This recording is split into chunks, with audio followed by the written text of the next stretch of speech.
Welcome back to the biology classes. Dear students, आज हम नया चैप्टर स्टार्ट करने वाले हैं, sexual reproduction in flowering plant. In previous chapter हमने रिप्रोडक्शन इन ऑर्गेनिजम्स पढ़ा था, जिसमें डिफरेंट टाइप ऑफ रिप्रोडक्शन जैसे कि सेक्सुअल रिप्रोडक्शन और सेक्सुअल रिप्रोडक्शन को डिटेल में स्टडी किया था। और इस चैप्टर में हम प्लांट्स में जो एंजियोस्पर्म्स हैं उसमें रिप्रोडक्शन कैसे होता है उसको स्टडी करने वाले हैं। सबसे पहली बात जब हम करते हैं एंजियोस्पर्मिक प्लांट्स की, तो जो फ्लोरिंग प्लांट्स हैं उन्हीं को ही हम एंजियोस्पर्म्स कहते हैं। ठीक है, आपने 11th क्लास में किंगडम प्लांटे जब स्टडी किया था तो उसमें हमने प्लांट्स को डिफरेंट ग्रुप्स में डिवाइड किया था, जैसे ब्रायोफाइट, टेरिडोफाइट्स, जिम्नोस्पर्म और एंजियोस्पर्म। तो जो जिम्नोस्पर्म्स थे उसमें जो रिप्रोडक्टिव स्ट्रक्चर्स थे वो कोन डेवलप होते हैं, मेल कोन, फीमेल कोन। लेकिन जब हम बात करते हैं फ्लोरिंग प्लांट्स की, एंजियोस्पर्म्स की, जो उसमें तो रिप्रोडक्टिव ऑर्गन क्या डेवलप होता है, या फ्लावर। ठीक है ना। और एंजियोस्पर्मिक प्लांट जो है वो एक्चुअली डिप्लॉइड प्लांट होते हैं। ठीक है, एंजियोस्पर्म जो है उनकी वो होती है, उसमें डिप्लोमेटिक लाइफ साइकिल है। डिप्लॉइड प्लांट उसमें जो है 2 सेट्स ऑफ क्रोमोसोम्स होते हैं। ठीक है, और इनकी जो स्पोरोफिटिक प्लांट होते हैं, एक्चुअली जो मेन प्लांट बॉडी जो होती है वो किस फॉर्म होती है, स्पोरोफाइट होता है वो एक्चुअली। ठीक है, तो इसके अंदर डिप्लोमेटिक लाइफ साइकिल है। ठीक है, और इसके अंदर रिप्रोडक्टिव फेज जब स्टार्ट होती है तो इसमें क्या प्रेजेंट होते हैं, फ्लावर्स डेवलप होते हैं। ठीक है, तो फ्लावर ही जो है वो मोस्ट इंपॉर्टेंट पार्ट है जो सेक्सुअल रिप्रोडक्शन के लिए रिस्पॉन्सिबल है। ठीक है, और फ्लावर जो है एक्चुअली एक मॉडिफाइड सूट होती है। ठीक है ना, क्या है, एक मॉडिफाइड सूट है जो कंडेंस होके किसकी फॉर्मेशन कर देती है, उसमें कुछ स्पेशल ऑर्गन्स जो है डेवलप होते हैं, जैसे sepals, petals, stamens and carpals. ठीक है ना, तो ये डेवलप होते हैं उसके अंदर। तो हम एक सिंपली फ्लावर का डायग्राम देख लेते हैं। ठीक है, जब हम फ्लावर का डायग्राम देखते हैं तो एक्चुअली इसमें डिफरेंट पार्ट्स प्रेजेंट होते हैं। इसमें थैलेमस है, ओवरी है, ओव्यूल्स है, सेपल्स है, पेटल्स हैं, स्टाइल है, फिलामेंट है, एंथर है, स्टिग्मा है, डिफरेंट पार्ट्स प्रेजेंट होते हैं इसके अंदर। ठीक है, तो जब हम फ्लावर का डायग्राम देखते हैं तो फ्लावर के अंदर जो मेन जो 4 इम्पोर्टेंट फ्लोरल पार्ट्स होते हैं, ये होता है कैलेक्स, कोरोला, एंड्रोसियम और गाइनोसियम। ठीक है, इनमें से 2 जो है वो एसेंशियल पार्ट होते हैं और 2 कैसे होते हैं, non essential part. Non essential part जो होते हैं वो जैसे ही फर्टिलाइजेशन होती है उसके बाद शेड ऑफ हो जाते हैं, गिर जाते हैं। ध्यान से सुनना, जो नॉन एसेंशियल पार्ट है वो फर्टिलाइजेशन के बाद या पोलिनेशन के बाद क्या हो जाते हैं, शेड ऑफ, गिर जाते हैं। ठीक है, और एसेंशियल पार्ट जो होते हैं उसमें मीन क्या होते हैं, गैमेट्स प्रोड्यूस होते हैं, मेल गैमेट और फीमेल गैमेट। तो नॉन एसेंशियल पार्ट जो होते हैं इसमें एग्जांपल है जैसे सेपल्स। ठीक है ना, यहाँ पर आप देख सकते हो डायग्राम के अंदर जो सेपल्स हैं, ठीक है, मोस्टली ग्रीन इन कलर के होते हैं। ठीक है, और उनको हम कैलेक्स भी बोलते हैं। दूसरा नाम क्या है सेपल का, कैलेक्स। और उसके बाद है दूसरा जो नॉन एसेंशियल पार्ट है वो है पेटल्स। डायग्राम में भी देख सकते हैं, पेटल्स जो है वो कलर्ड पार्ट होते हैं। ठीक है, उनका दूसरा नाम है कोरोला, इनको हम कोरोला के नाम से भी जानते हैं। जब एसेंशियल पार्ट्स की बात करते हैं तो एसेंशियल पार्ट में सबसे पहले आता है जैसे एंड्रोसियम, ये मेल रिप्रोडक्टिव ऑर्गन होता है। एंड्रोसियम जो होता है इसमें मेनली जो है एंथर और फिलामेंट, ये दोनों इंक्लूड होते हैं। ठीक है ना, एंथर और फिलामेंट को मिला के हम जो है क्या बोलते हैं, स्टेमन, और स्टेमन को ही जो है वो क्या है, एंड्रोसियम है, मेल रिप्रोडक्टिव ऑर्गन है जिसमें मेल गैमेट प्रोड्यूस होते हैं, पोलन ग्रेन्स। ठीक है, अच्छा उसके बाद हम बात करते हैं दूसरा है पिस्टिल या फिर गाइनोसियम। ठीक है, इसको हम कार्पल भी बोलते हैं। इसमें 3 पार्ट हैं, स्टिग्मा, स्टाइल और ovary. Stigma, style and ovary. ठीक है, तो स्टिग्मा, स्टाइल एंड ओवरी ये तीनों किसमें, गाइनोसियम के पार्ट हैं, क्योंकि फीमेल रिप्रोडक्टिव ऑर्गन के पार्ट है। ये फीमेल गैमेट जो है वो प्रोड्यूस करते हैं। जब हम फ्लोर जो है सिंपल डायग्राम है। ठीक है, तो इसके बाद हम सबसे पहले बात कर लेते हैं स्टेमन की। ठीक है, तो जब हमने स्टेमन का जब हम डायग्राम देखते हैं तो स्टेमन के अंदर मेनली क्या है, 2 इम्पोर्टेंट पार्ट है। ठीक है, एक है उसका एंथर, एक क्या है, फिलामेंट। ठीक है, और जो एंथर जो है वो मोस्ट इंपॉर्टेंट पार्ट है, क्योंकि एंथर जो है इसके अंदर ही माइक्रोस्पोरोजेनेसिस प्रोसेस होता है, माइक्रोस्पोर डेवलप होते हैं। ठीक है, वो फिलामेंट जो है वो कनेक्ट करता है जो एंथर है उसको ठीक है, थैलेमस से। एंथर को किससे कनेक्ट करता है? थैलेमस को। ठीक है, तो मेन क्या है जो, और एंथर जो है उसके बीच में एक टिश्यू प्रेजेंट होता है, मेरिस्टेमेटिक टिश्यू, जो उनको दो एंथर्स की जो लोब्स हैं उनको जोड़ता है, उसको हम कनेक्टिव बोलते हैं। दोबारा से, जो एंथर है, ठीक है, वो बाइलोब्ड होते हैं, ठीक है ना, बाइथिकस होते हैं मोस्टली। तो इनकी जो जो थिक्का हैं, ठीक है, उनको एक दूसरे से कनेक्ट कौन करता है? कनेक्टिव करता है। ठीक है, उसके बाद जैसे हम इसका डिटेल स्ट्रक्चर जब देखते हैं, सिंपली इसका ट्रांसफर सेक्शन भी देखेंगे इसका। ठीक है, तो जो फिलामेंट की जब हम बात कर रहे हैं, देखो स्टेमन की जब हम बात कर रहे हैं, मेनली किसकी बात करते हैं? स्टेमन की। तो स्टेमन में आप देख सकते हो, स्टेमन जो है एक्चुअली जो एंजियोस्पर्मिक प्लांट है, जो मोस्टली जो स्टेमन्स हैं वो बाइलोब्ड होते हैं। ठीक है ना, कैसे होते हैं? बाइलोब्ड। ठीक है, आप डायग्राम में भी देख सकते हैं। ठीक है, ये जो है आपका एक लोब है, और ये जो है आपका दूसरा लोब है। ठीक है, यानी कि ये एक साइड जो है और ये दूसरी साइड, इस साइड का इधर जो हाफ पार्ट है वो एक लोब हो गया, और उसका जो दूसरा हाफ पार्ट है वो तो क्या है? दूसरा लोब है। ठीक है ना, तो बाइलोब्ड हो गया। और ईच लोब जो है उसमें 2 थिक्के हैं। ठीक है, यहाँ पर देख सकते हो आप, 1 और 2। ठीक है ना, तो मोस्टली जो टोटल जो है, अगर हम बात करें एंजियोस्पर्म्स के अंदर, जो मोस्टली बाइलोब्ड होते हैं, तो कितने हैं? 2 थिक्के हैं। ठीक है, और जो है एक जो आपका एंथर जो है, जब हम उसका ट्रांसफर सेक्शन देखते हैं, तो उसमें लगभग 4 माइक्रोस्पोरेंजियम प्रेजेंट होते हैं। ठीक है ना, जो जितनी भी लोब्स होती हैं वहाँ पर उसमें प्रेजेंट होते हैं। तो देखो, अगर हम देखें कि बाइलोब्ड है तो 2 लोब हैं, एक लोब में कितने थिक्के हैं? 2 थिक्का है। तो टोटल 2 लोब्स में कितने थिक्के हो गए? 4 थिक्का। 1 2 3 और 4, कितने हो गए? 4 थिक्के। और इनमें ईच जो है, सभी जो थिक्के हैं उसमें, थिक्का जो है उसमें माइक्रोस्पोरेंजिया प्रेजेंट होते हैं। क्या प्रेजेंट होते हैं बेटा? माइक्रोस्पोरेंजिया। ये जो माइक्रोस्पोरेंजिया जो है बाद में जाके पोलन सैक की फॉर्मेशन करते हैं, जिसमें कि पोलन ग्रेन्स प्रेजेंट होते हैं। यानी कि माइक्रोस्पोरेंजिया जो है उसमें पोलन ग्रेन्स की डेवलपमेंट होती है। किसकी डेवलपमेंट होती है? पोलन ग्रेन की। देखो, कुछ जैसे मोस्टली जितने भी प्लांट्स हैं उसमें बाइथिकस बाइलोब्ड ही होते हैं। ठीक है, लेकिन जैसे आपका चाइना रोज जो है उसमें एक सिंगल एंथर लोब प्रेजेंट होती है, मोनोथिकस होते हैं वो। कैसे होते हैं? मोनो। इसमें सिर्फ 2 ही माइक्रोस्पोरेंजिया होते हैं, 4 नहीं होते हैं। और इसीलिए जो जैसे चाइना रोज के जो एंथर हैं वो कैसे हैं? मोनोथिकस। ये सिंपली हम कह सकते हैं एक्सेप्शनल केसेस हैं। ठीक है, तो मोस्टली जो है, जो आपके एंथर जो हैं, क्या है? एंथर। ठीक है, यहाँ पर क्या पढ़ रहे हैं हम? एंथर के बारे में पढ़ रहे हैं। ठीक है, एंथर जो होते हैं मोस्टली कैसे होते हैं? बाइलोब्ड होते हैं, बाइथिकस होते हैं। हर थिक्का के अंदर एक माइक्रोस्पोरेंजिया प्रेजेंट होता है। तो बाइलोब्ड होंगे उसमें 4 थिक्के होंगे, और 4 थिक्के में कितने? 4 माइक्रोस्पोरेंजिया होंगे। 4 माइक्रोस्पोरेंजिया जो है उनमें क्या डेवलप होंगे? Pollen grains.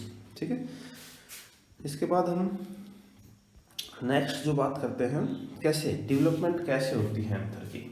तो जो है माइक्रोस्पोरेंजिया है उसकी फॉर्मेशन कैसे होती है, यानी कि एंथर के अंदर डेवलपमेंट कैसे होती है।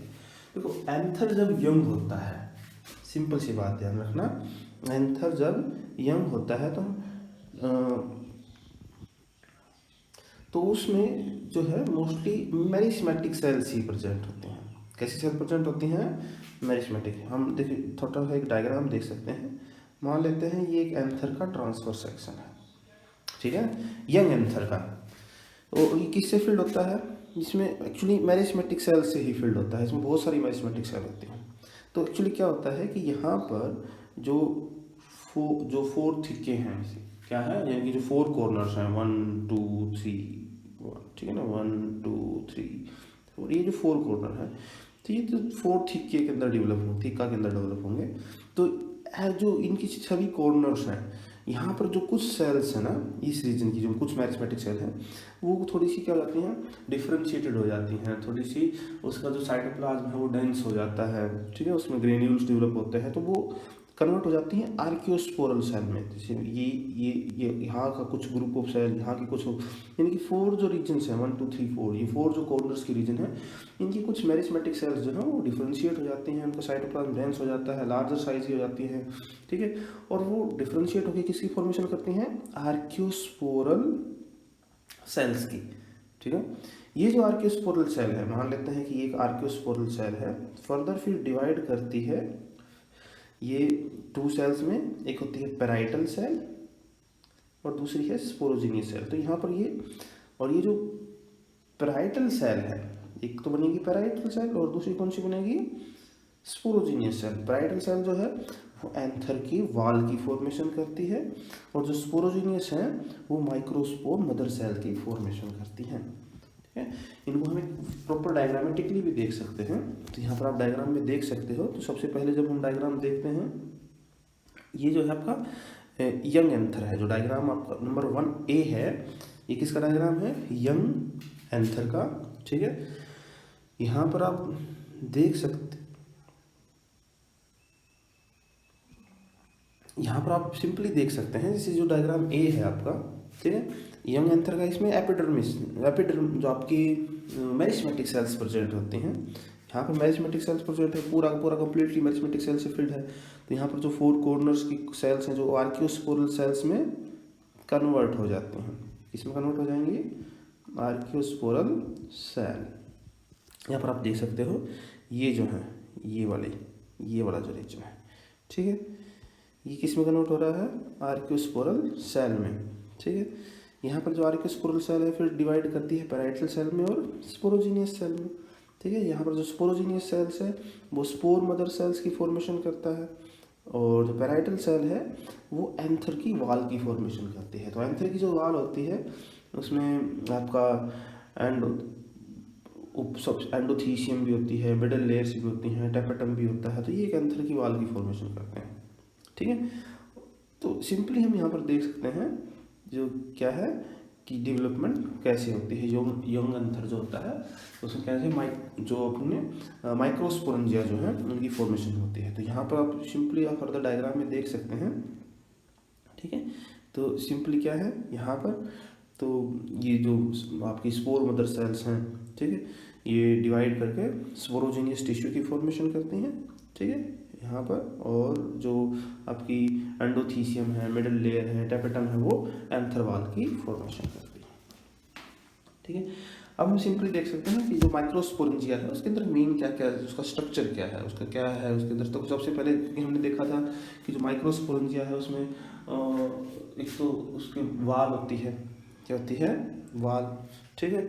उसमें 2 पार्ट है, एक तो सिंपल से एक तो बाहर की जो वाल है और उसके अंदर जो क्या है स्पोरोजिनियस टिश्यू प्रेजेंट होता है। तो सिंपली हम कह सकते हैं कि जो माइक्रोस्पोरेंजिया है तो वो एक नियरली सर्कुलर होता है आउटलाइन के अंदर, ठीक है, और इसके 2 पार्ट्स होते हैं, एक आउटर वाल और दूसरा कौन सा होता है, स्पोरोजिनियस टिश्यू, ठीक है ना। वाल जो है, ठीक है, उसमें 4 लेयर्स होते हैं, सबसे बाहर एपिडर्मिस, फिर एंडोथीसियम, फिर मिडल लेयर और फिर टेपेटम। एंडोथीसियम सिंगल लेयर होता है, ठीक है ना, पैरेन्काइमटस सेल्स की। एंडोथीसियम जो होता है वो भी सिंगल लेयर में होता है। मिडल लेयर होते हैं 1 to 4 लेयर्स हो सकती है इसमें, और टेपेटम जो होता है वो सबसे अंदर की लेयर होती है। आप डायग्राम भी देख सकते हैं, बहुत सिंपल डायग्राम है इसका। देखो यहाँ पर क्या है, ये जो है आपका जो डायग्राम है ये किसका है, ट्रांसवर्स सेक्शन ऑफ एंथर। इसमें ये 1 2 3 4 ये 4 स्पोरेंजियम है। यहाँ पर जो पिंक कलर का सेंटर में नजर आ रहे हैं ये कौन सा है, स्पोरोजिनियस टिश्यू है। ये पूरा जो सेंटर का रीजन है स्पोरोजिनियस टिश्यू का है, ठीक है। इससे देखो सबसे बाहर वाला जो लेयर है वो क्या है, एपिडर्मिस। देखो यहाँ पर सबसे बाहर वाला लेयर कौन सा है, एपिडर्मिस है। उससे नीचे वाली लेयर कौन सा होता है, एंडोथीसियम, ठीक है ना। 2 लेयर हो गए हैं। उसके बाद देखो 1 2 3 लेयर्स, यहाँ पर 3 लेयर्स हैं इसकी, मिडल लेयर्स। और सबसे अंदर का देखो थोड़ा सा थिक सेल्स हैं, कौन सी है, टेपेटम। तो ये एपिडर्मिस, एंडोथीसियम, ठीक है, मिडल लेयर्स और टेपेटम जो है वो इसकी वाल की फॉर्मेशन करती हैं, ठीक है। और सबसे अंदर क्या होता है, स्पोरोजिनियस सेल। तो ये पूरा ये जो रीजन है, ये पूरा ये क्या है, एक माइक्रोस्पोरेंजिया। किसका स्ट्रक्चर है बेटा, माइक्रोस्पोरेंजिया। ठीक है। तो ये ट्रांसफर सेक्शन है किसका, एंथर का, मैच्योर एंथर है। ठीक है। और इसमें कितने स्पोरेंजियम है, माइक्रोस्पोरेंजियम है, 4 माइक्रोस्पोरेंजियम है। ये 4 देखो माइक्रोस्पोरेंजियम है, उसमें किसका डेवलपमेंट होता है, मेल गैमेट्स, पोलन ग्रेन्स बनेंगे। पोलन ग्रेन्स में मेल गैमेट प्रेजेंट होते हैं। ठीक है। यानी कि माइक्रोस्पोर्स, इनको हम माइक्रोस्पोर भी कह सकते हैं। क्या बोलेंगे, माइक्रोस्पोरेंजियम में क्या डेवलप होंगे, माइक्रोस्पोर्स। ठीक है। अच्छा, एक मेन बात है कि इसमें फंक्शंस क्या है। देखो सबसे बाहर की जो लेयर है, एपिडर्मिस है, एंडोथीसियम है, मिडल लेयर्स हैं, वो प्रोटेक्शन का काम करती हैं। किसका काम करती हैं, और सबसे इनर मोस्ट जो लेयर है कौन सी, टैपेटम। और टैपेटम जो है उसके फर्दर बहुत सारे फंक्शन है। जैसे टैपेटम जो है वो नरिशमेंट प्रोवाइड करती है, जो स्पोरोजेनियस जो टिश्यू है वो डिवाइड करेगा, स्पोरोजेनियस टिश्यू डिवाइड करेगा, किसकी फॉर्मेशन करेगा, माइक्रोस्पोर्स की। तो उस डिवीजन के दौरान उसको नरिशमेंट जो चाहिए, फूड जो चाहिए, वो कौन प्रोवाइड करेगा, टैपेटम प्रोवाइड करती है। इसके अलावा जो है टैपेटम कैलोज एंजाइम प्रोड्यूस करता है। ठीक है। इसके अलावा वो जो आपकी पोलन ग्रेन का जो आउटर मोस्ट लेयर है एक्साइन, ठीक है, वो किसका बना होता है, स्पोरोपोलिन का। तो स्पोरोपोलिन की फॉर्मेशन जो है, जो सीक्रेशन है, वो भी टैपेटम करती है। इसके अलावा जैसे इंसेक्ट पोलिनेशन जिसमें होती है भाई, पोलन ग्रेन्स का ट्रांसफर इंसेक्ट्स, हनी भी आपने सुना होगा, हनी भी जो है वो पोलिनेटर है, एक बड़ा बहुत अच्छा सबसे मेन पोलिनेटर है, वो पोलिनेशन में हेल्प करता है। तो क्या करता है कि मेनली जो है उसकी विंग से, उनके लैग से क्या होता है, पोलन ग्रेन्स चिपक जाते हैं, उसके स्टिक हो जाते हैं, ठीक है ना। वो जो स्टिकी जो पोलन ग्रेन्स हैं वो किसके कारण होता है, पोलन किट होता है, ऑयली सब्सटेंस होता है जो उन पोलन ग्रेन्स के ऊपर प्रेजेंट होता है। तो वो जो पोलन किट जो है, वो जो स्टिकी कोटिंग जो है पोलन ग्रेन्स की, वो भी टैपेटम ही सीक्रेट करती है। कौन सीक्रेट करती है, टैपेटम। अच्छा, अब हम फर्दर देखते हैं कैसे जो आपका स्पोरोजेनियस टिश्यू जो माइक्रोस्पोर मदर सेल था। देखो स्पोरोजेनियस टिश्यू जो होता है उसमें कौन सी सेल प्रेजेंट होती हैं, microspore mother cell, microspore mother cell. Sporogenous cells जो होते हैं माइक्रोस्पोरेंजियम में सबसे सेंटर में प्रेजेंट थे, डिप्लॉयड होती हैं टू एंड, ठीक है ना। वो जो है कैसे, उनसे माइक्रोस्पोर का फॉर्मेशन होता है। तो सिंपल सा प्रोसेस है, कौन सा प्रोसेस होगा, मियोसिस।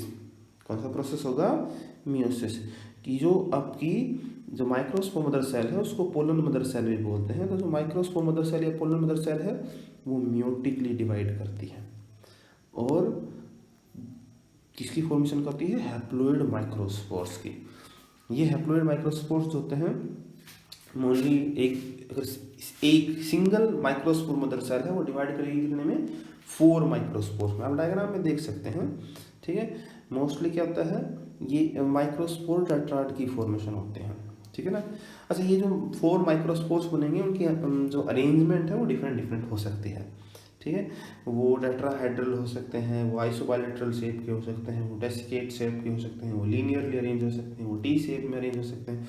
तो डिफरेंट ऑर्गेनिजम्स में डिफरेंट टाइप की अरेंजमेंट देखने को मिलती है। लेकिन सिंपल बात आपको याद रखनी है कि जो माइक्रोस्पोर मदर सेल है यानी कि जो पोलन मदर सेल वो मियोटिकली डिवाइड करती है, यानी कि मियोसिस होगा कितने, एक माइक्रोस्पोर डिवाइड करके 4, एक single microspore mother cell divide करके 4 माइक्रोस्पोर्स की फॉर्मेशन करती है। तो मान लो अगर 100 माइक्रोस्पोर मदर सेल है तो मल्टीप्लाई बाई 4, ठीक है ना, 400 माइक्रोस्पोर्स बनेंगे। ठीक है ना। तो सिंपल सी बात है।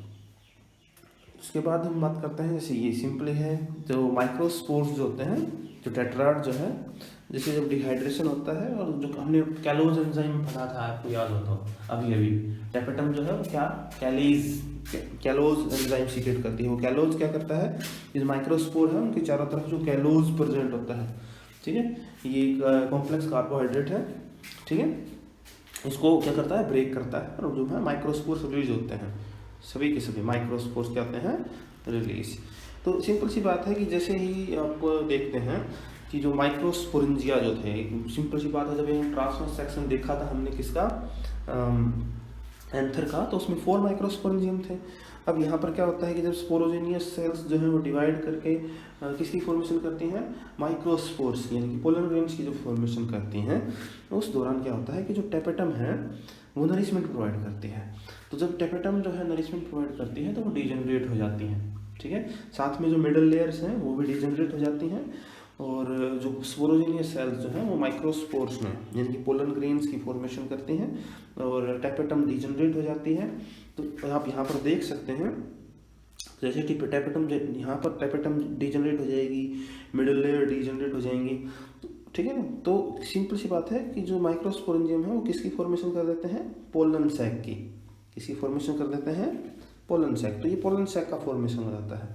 पोलन सैक में क्या प्रेजेंट होते हैं, पोलन ग्रेन्स, बहुत सारे पोलन ग्रेन्स, ठीक है। और जब इनका मैच्योर हो जाता है, पोलन जो आपके एंथर जो है वो क्या होता है, मैच्योर पोलन ग्रेन्स का फॉर्मेशन हो जाता है। तो इसमें एक डिप्रेशन होती है जिसको बोलते हैं स्टोमियम। यहाँ से जो है ये जो एंथर का जो वाल है वो क्या होता है, ब्रेक हो जाता है और पोलन ग्रेन्स जो है वो रिलीज हो जाते हैं। पोलन ग्रेन क्या होते हैं, रिलीज, ठीक है। और फिर ये डिफरेंट एबायोटिक और बायोटिक एजेंट्स की मदद से, यानी कि इंसेक्ट वगैरह है, एयर है या फिर वाटर है, उनकी मदद से, इनकी हेल्प से ये ट्रांसफ़र होते हैं एंथर से स्टिग्मा पर, ठीक है। अब पोलन ग्रेन का जब हम स्ट्रक्चर देखते हैं तो बड़ा सिंपल सा स्ट्रक्चर नज़र आता है। पोलन ग्रेन जो होते हैं एक्चुअली यही मेल गैमेटोफाइट होता है, इसमें 2 मेल गैमेट होते हैं नॉर्मली, ठीक है। तो पोलन ग्रेन का जब हम स्ट्रक्चर देखते हैं तो उसमें एक सिंपल सी बात है, सबसे आउटर मोस्ट जो लेयर होती है पोलन ग्रेन की, ठीक है, उसको हम बोलते हैं एक्साइन। क्या बोलते हैं, एक्साइन। और उससे नीचे लेयर होती है इंटाइन, ठीक है। और इसमें जो एक्साइन है वहाँ पर उसमें जर्म पोर्स प्रेजेंट होते हैं, ठीक है। उसमें एक ट्यूब सेल होती है, ठीक है, ट्यूब का सेल का न्यूक्लियस होता है, और इसमें होती है जनरेटिव सेल। कौन सा सेल होता है, जनरेटिव सेल प्रेजेंट होती है, ठीक है। अच्छा, यहाँ पर आप सिंपली सी देख सकते हैं कि नॉर्मली पोलन ग्रेन के ऊपर 2 लेयर्स होते हैं। कौन कौन सी लेयर थी, एक तो थी आपकी एक्साइन। एक्साइन जो होती है वो स्पोरोपोलन की बनी होती है, और टेपेटम में हमने पढ़ा था फंक्शन ऑफ टेपेटम में अभी अभी कि जो टेपेटम है वो स्पोरोपोलन जो है वो ग्रेन्यूल्स है वो सीक्रेट करती हैं, यानी स्पोरोपोलन आउटर मोस्ट एक्साइन की फॉर्मेशन में हेल्प करती हैं। स्पोरोपोलन जो होता है वो बहुत ही एक स्टेबल कंपाउंड है, बहुत ही हाईली रेसिस्टेंट है, इसके ऊपर ऑर्गेनिक मटेरियल जो वगैरह कुछ भी एंजाइम्स वगैरह का कोई इफेक्ट नहीं होता, ठीक है ना, इजीली डिग्रेड नहीं होता है स्पोरोपोलन, ठीक है ना। अगर आप सिंपल सी बात करते हैं तो पोलन ग्रेन का जो आउटर मोस्ट जो लेयर है एक्साइन किसका बना होता है, स्पोरोपोलन का बना होता है, और इजीली डिकम्पोज नहीं होता है, ठीक है ना। और अगर पोलन ग्रेन बहुत ही ओल्ड हो जाता है तो अंदर का जो है इंटाइन वगैरह या ट्यूब सेल जनरेटिव सेल वो डिजेनरेट हो जाएंगी, लेकिन स्पोरोपोलन बाहर एक्साइन वो है वो बाद में भी परसिस्ट करता है, ठीक है ना। तो उनको पोलन फॉसिल्स भी बोलते हैं, ठीक है। अच्छा, एक्साइन के बाद देखो उसमें होते हैं जर्म पोर्स। एक्साइन में क्या प्रेजेंट होते हैं, जर्म पोर। जर्म पोर वो रीजन है जहाँ पर स्पोरोपोलन एब्सेंट होता है, और यहीं से ही जो है पोलन ट्यूब का जो है वो एक्सटेंड करती है, बाहर निकलती है यहाँ से, ठीक है। उसके बाद जो इनर लेयर है उसको बोलते हैं इंटाइन। इंटाइन जो होती है वो सेलुलोज और पैक्टिन की बनी होती है। और पोलन ग्रेन जो है वो डिफरेंट शेप साइज के भी होते हैं, ठीक है। अब नॉर्मली जैसे अगर monocot pollen grain, monocot plants के हम जो पोलन ग्रेन्स देखते हैं तो उसमें एक सिंगल जर्म पोर प्रेजेंट होता है, लेकिन जब हम डाइकोट की बात करते हैं तो उसमें 2 to 3 जर्म पोर्स भी प्रेजेंट होते हैं, ठीक है, ठीक, मान ली 3 जर्म पोर्स प्रेजेंट होते हैं। तो ये मेन डिफरेंस है मोनोकोट और डाइकोट प्लांट्स के पोलन ग्रेन्स का। अब पोलन ग्रेन का जब हम डेवलपमेंट देखते हैं, देखिए नॉर्मली जो पोलन ग्रेन है उसमें हमने पीछे देखा था, जो देखो अगर हमने माइक्रोस्पोरेंजियम का स्ट्रक्चर देखा था, माइक्रोस्पोरेंजियम में देखा था कि जो माइक्रोस्पोर मदर सेल है वो डिवाइड करते हैं, किसकी फॉर्मेशन करते हैं, माइक्रोस्पोर की। ये जो माइक्रोस्पोर हैं, ठीक है, यानी कि सबसे पहले हमने क्या देखा कि जो माइक्रोस्पोर टेट्राड का जो फॉर्मेशन होता है माइक्रोस्पोर मदर सेल, ठीक है ना, यानी कि पोलन मदर सेल जो थी पीएमसी, वो किसकी फॉर्मेशन करती है, माइक्रोस्पोर्स की। ये जो माइक्रोस्पोर्स जो है ये एक्चुअली किसका डायग्राम है, माइक्रोस्पोर, ठीक है ना। ये माइक्रोस्पोर जो है ग्रो करता है, इसका न्यूक्लियस डिवाइड करता है, डिवाइड करने के बाद दो सेल बनती हैं, एक वेजिटेटिव सेल और दूसरी कौन सी बनती है, जनरेटिव सेल। ये जनरेटिव सेल जो है वो इन्वेजिनेट करती है किसके अंदर, वेजिटेटिव सेल के अंदर, ठीक है। और फिर ये जो जनरेटिव सेल है वो डिवाइड करके मेल गमेट किसकी फॉर्मेशन कर देती है, मेल गमेट, दो मेल गमेट बनेंगे। और वेजिटेटिव सेल जो है वो ट्यूब सेल का फॉर्मेशन करती है। तो नॉर्मली जो होता है, जब पोलन ग्रेन जब रिलीज होता है उसमें वो 2 सेल स्टेज पे होता है, लेकिन जैसे ही वो स्टिग्मा जो है स्टिग्मा से अटैच होता है या फिर उससे भी पहले, ठीक है, तो वो क्या होता है कि जनरेटिव सेल डिवाइड करके 2 मेल गमेट बना देगी, तो 3 सेल स्टेज पर पहुंच जाता है।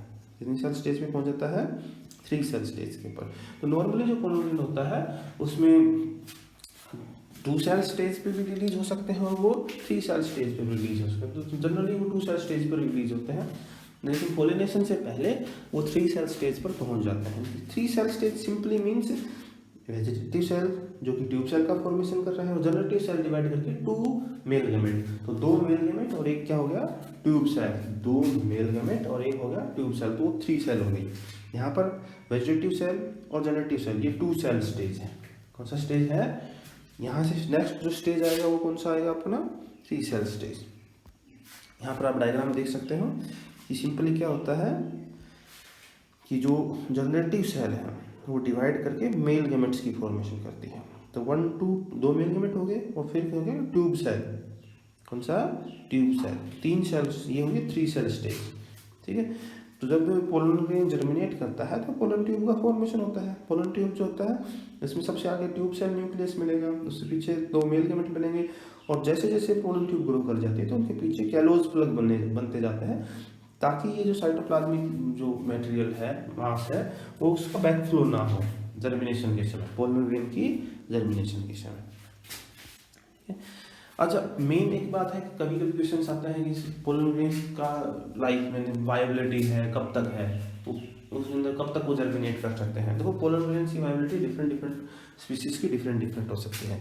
जैसे हम एग्जांपल देखें वीट का, राइस का, तो उनके पोलन ग्रेन सिर्फ 30 मिनट्स तक वायबल होते हैं। अगर 30 मिनट्स में पोलिनेशन हो गया, यानी कि पोलन ग्रेन का ट्रांसफर हो गया एंथर से स्टिग्मा पर, तो फर्टिलाइजेशन के चांसेस हैं, ठीक है, अदरवाइज नहीं होगी फर्टिलाइजेशन, ठीक है। और जैसे लेगुमिनेसी हैं, सेलेमिनेसी हैं, और जो फैमिलीज के जो प्लांट्स हैं उनके अंदर जो पोलन ग्रेन्स हैं उनकी वायबिलिटी लगभग कुछ मंथ तक रहती है। अच्छा, पोलन ग्रेन्स को हम प्रिजर्व कर सकते हैं, ठीक है, इसमें लिक्विड नाइट्रोजन में -196 डिग्री सेल्सियस पर। इसको हम बोलते हैं क्रायो प्रिजर्वेशन।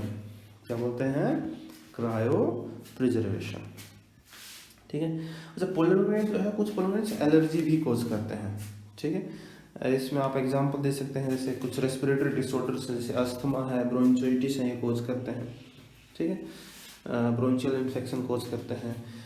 अच्छा, जैसे पार्थेनियम जो है, जिसको हम कैरेट ग्रास भी बोलते हैं, ये पोलन एलर्जी कॉज करती है।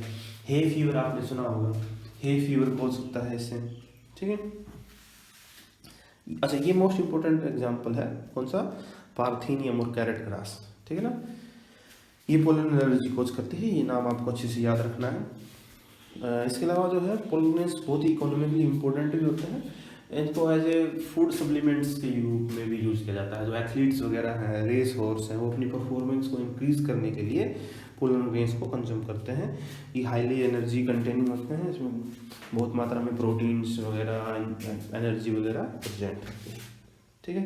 डिफरेंट, ये मार्केट में डिफरेंट फॉर्म्स में भी प्रेजेंट है। जैसे ये एनर्जी ड्रिंक के रूप में भी आते हैं, पोलन क्रीम आती है, ठीक है, टैबलेट्स के रूप में भी आते हैं, तो डिफरेंट फॉर्म में आता है।